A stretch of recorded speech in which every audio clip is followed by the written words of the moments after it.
बच्चों, आज हम करेंगे कक्षा 8वीं की फरवरी 2021 की विज्ञान विषय की वर्कशीट को करेंगे। आज हम इसमें सबसे पहले आप अपना नाम लिखोगे, पिताजी का नाम, आपकी शाला का नाम मतलब स्कूल का नाम और कक्षा आप लिख दोगे 8वीं। ठीक है, अब हम वर्कशीट करते हैं और इसी तरह के और वीडियो देखने के लिए कक्षा 6ठी, 7वीं और 8वीं की सभी वर्कशीट देखने के लिए चैनल को सब्सक्राइब कीजिए। तो चलो बच्चों शुरू करते हैं। इसमें जो खंड अ दे रखा है, यहाँ पर एक फोटो दे रखा है।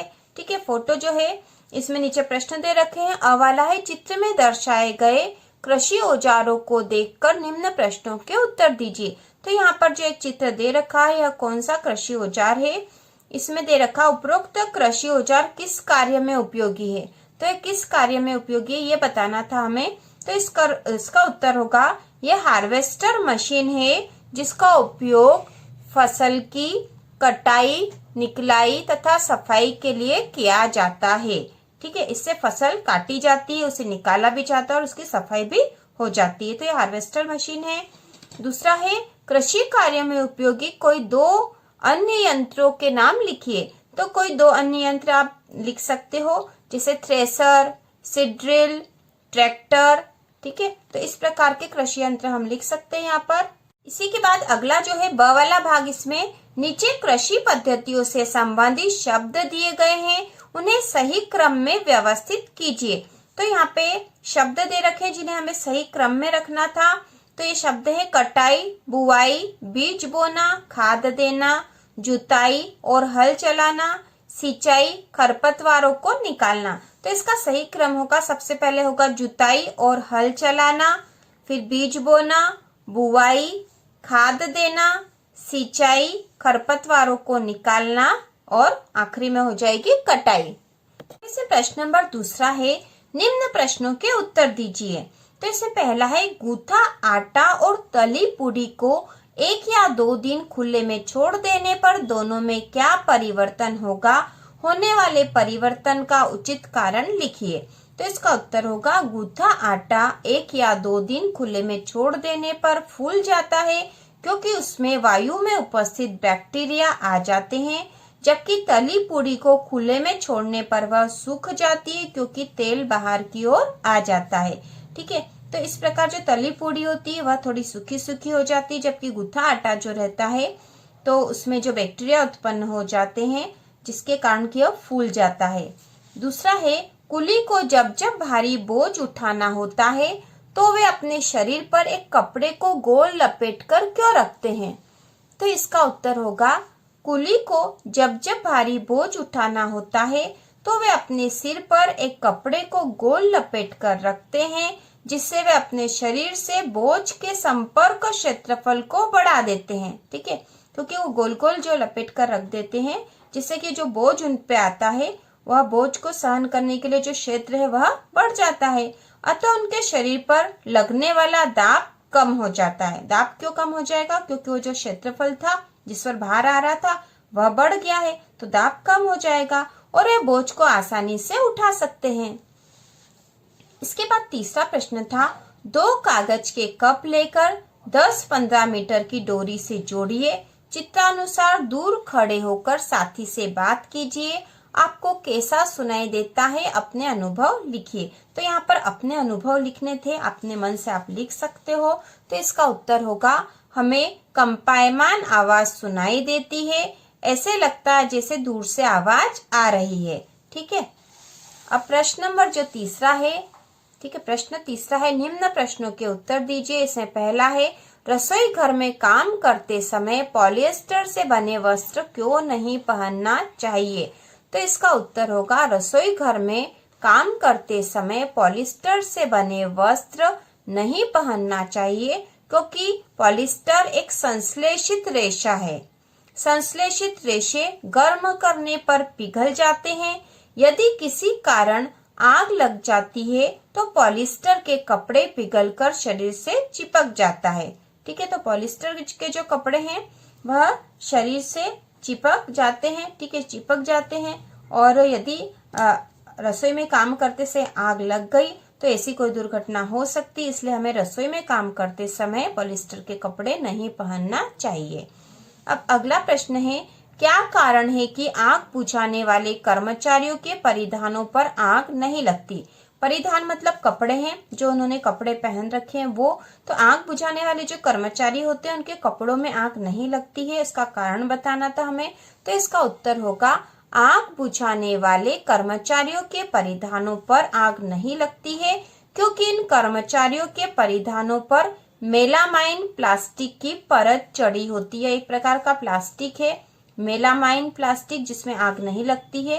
तो मेलामाइन प्लास्टिक की परत चढ़ी होती है जो उसे अग्निरोधक बनाती है। अग्निरोधक मतलब जिसमें आग नहीं लगेगी। तो मेलामाइन प्लास्टिक के परत चढ़ी होती है आग बुझाने वाले कर्मचारियों के कपड़ों पर, जिससे कि उनमें आग नहीं लगती। अब प्रश्न चौथा है, मान लीजिए दुर्घटनावश साबुन के पानी से भरी बाल्टी संगमरमर के किसी फर्श पर उलट जाए। इस गीले फर्श पर आपके लिए चलना आसान होगा या कठिन, अपने उत्तर का कारण बताइए। तो इसका उत्तर होगा, यदि दुर्घटनावश साबुन के पानी से भरी बाल्टी संगमरमर के किसी फर्श पर उलट जाए तो इस गीले फर्श पर चलना बहुत कठिन होगा, क्योंकि हमें चलने के लिए घर्षण की आवश्यकता होती है। साबुन का पानी घर्षण कम करता है तथा संगमरमर भी चिकना होता है, जिससे घर्षण बहुत कम हो जाने से चलना कठिन हो जाएगा, क्योंकि हमें चलने के लिए घर्षण की आवश्यकता होती है। यदि घर्षण नहीं होगा तो चलना भी संभव नहीं होगा। और जब साबुन का पानी संगमरमर की फर्श पर गिर जाएगा, ठीक है, तो संगमरमर भी बहुत चिकना होता है, उसमें घर्षण कम होता है पहले से ही। और यदि साबुन का पानी उस पर गिर जाएगा तो और भी कम हो जाएगा। और साबुन का पानी में भी चिकनाहट होती है, जिससे कि घर्षण बहुत ही कम हो जाएगा और चलना बहुत कठिन हो जाएगा। अब अगला जो प्रश्न है, त्वरित झंझा के समय हमें क्या करना चाहिए और क्या नहीं करना चाहिए, अपने शब्दों में उत्तर लिखिए। त्वरित झंझा मतलब जब बिजली गिरती है, ठीक है, बिजली होती है, उस समय हमें क्या करना चाहिए, क्या नहीं करना चाहिए। तो इसका उत्तर होगा, त्वरित झंझा के समय हमें खुले स्थान पर होने पर जमीन पर सिमट कर बैठ जाना चाहिए। अपने हाथों को घुटनों पर तथा सिर को हाथों के बीच रखें। इस तरह से हमें बैठना चाहिए, क्योंकि ऐसी स्थिति में हम त्वरित से बच सकते हैं। घर पर विद्युत उपकरणों का प्रयोग नहीं करना चाहिए।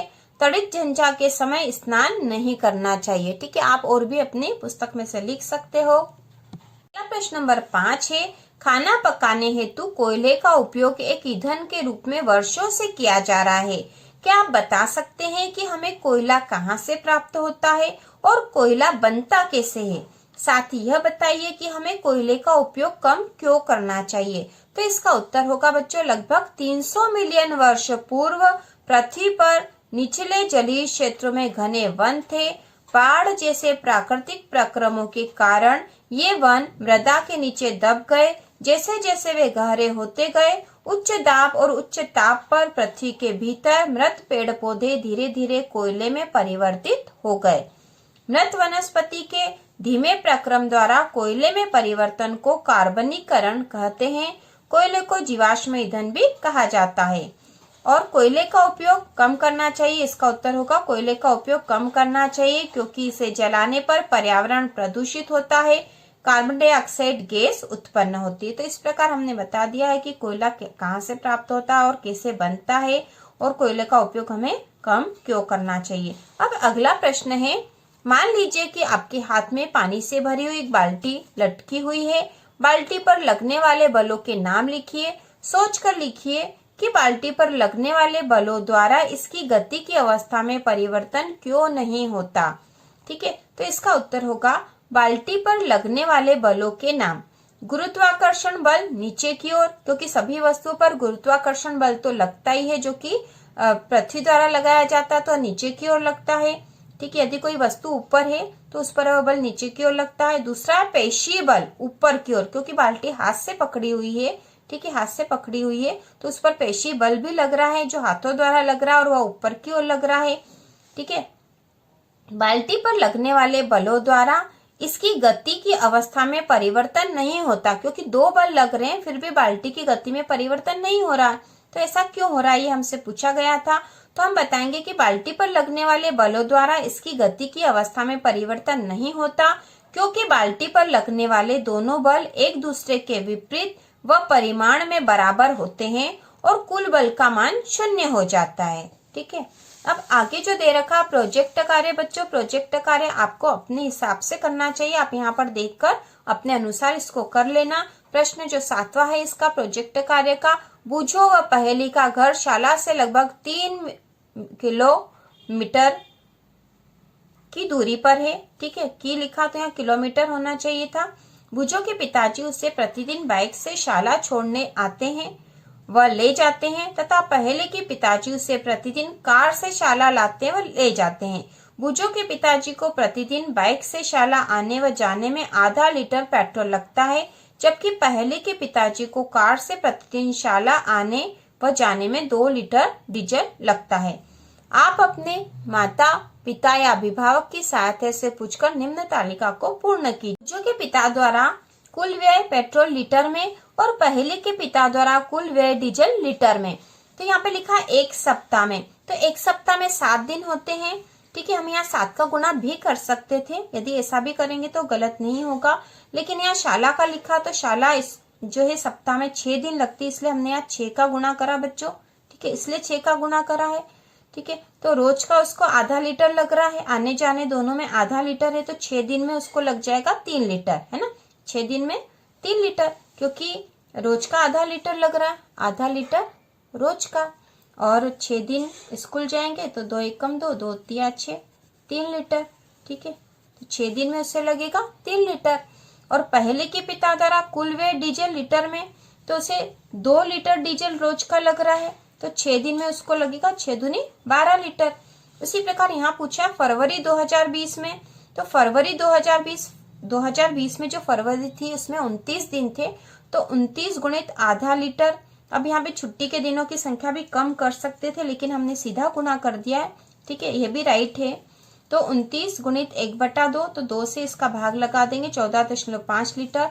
उसी प्रकार 29 गुणा 2 लीटर, तो यहाँ 58 लीटर। ठीक है, अब यहाँ 7 का गुणा भी कर सकते थे, हमसे सप्ताह में पूछा था। ठीक है, तो भी वो राइट ही होगा। अब सेकंड पूछा है वर्तमान में 1 लीटर पेट्रोल का कुल मूल्य। तो वर्तमान में 1 लीटर पेट्रोल का कुल मूल्य कितना है आपके शहर में, तो आप अपने अनुसार यहाँ लिख दो कि जितना भी है। मैंने 97 रुपए लिखा है। तो बूझो के पिता द्वारा 1 सप्ताह में कुल कितनी राशि का पेट्रोल खर्च होगा, तो आपके यहाँ पे जो भी मूल्य है, ठीक है, 97, 95, 96 जो भी हो, उसमें 3 का गुणा करेंगे। 3 का गुणा इसलिए कर रहे हैं क्योंकि यहाँ सप्ताह का पूछा है। 1 सप्ताह में 6 लीटर, 1 सप्ताह में जो है 6 जो है दिन हमने गिने थे शाला लगने के, इसलिए हमने 3 लीटर पेट्रोल निकाला था। 97 गुणा 3 क्योंकि उससे 1 सप्ताह में 3 लीटर पेट्रोल खर्च हो रहा, हमने अभी निकाला था। 1 सप्ताह में 3 लीटर पेट्रोल खर्च हो रहा, तो यहाँ पे 3 लीटर पेट्रोल सप्ताह में खर्च हो रहा है। 1 लीटर पेट्रोल की कीमत 97 रुपए है, तो 97 गुणित 3 291 रुपए होंगे। और वर्तमान में 1 लीटर डीजल का कुल मूल्य आप अपने अनुसार, अपने शहर के अनुसार लिखोगे। मैंने 88 लिखा है। तो पहले के पिता द्वारा 1 माह में कुल कितनी राशि का डीजल खर्च होगा, तो यहाँ पे 1 माह पूछा है। 1 माह में 30 दिन होते हैं। ठीक है, रोज के 2 लीटर लग रहे हैं, तो 30 दिन के हो जाएंगे 60 लीटर हो जाएंगे, और 60 गुणा 88 बराबर 5280 रुपए। तो इस प्रकार हमने यहाँ पे कर लिया है। अब अगला जो प्रश्न है, वायु प्रदूषण के कोई 2 कारण लिखिए। तो वायु प्रदूषण के 2 कारण आप लिख सकते हो। पहला उद्योगों व कारखानों से निकलने वाला धुआं, और दूसरा वाहनों से निकलने वाला धुआं। प्रश्न नंबर 5वां है, ऊर्जा के नवीकरणीय स्रोतों के नाम लिखिए। ऊर्जा के नवीकरणीय स्रोत वो स्रोत होते हैं ऊर्जा के जिनका हम बार बार उपयोग कर सकते हैं और वो कभी खत्म नहीं होंगे। ठीक है, तो वो है सौर ऊर्जा, जलीय ऊर्जा, पवन ऊर्जा, जैव ऊर्जा, नाभिकीय ऊर्जा। उसी प्रकार अगला जो प्रश्न था, अपने आसपास के 10 विद्यार्थियों की आयु एवं उनकी लंबाई का पता लगाइए। विद्यार्थियों की आयु व लंबाई के मध्य ग्राफ खींचिए। तो विद्यार्थियों की आयु और लंबाई आपको अपने अनुसार लिख देनी है बच्चों। ठीक है, ये जैसे हमने लिखे कि 4 feet 8 inch, 4 feet 9 inch, 4 feet 2 inch आयु आपके आसपास जो बच्चे उनके हिसाब से लिख लोगे। यदि ऐसा नहीं है तो आप सीधा यही उतार लोगे। और यहाँ पे विद्यार्थियों का नाम आप अपने अनुसार भी लिख सकते हो, नाम यहाँ पर कुछ भी लिख सकते हो आप। ठीक है, और ये पूरी तालिका कर सकते हो। इस प्रकार ये पूरी तालिका आप कर सकते हो।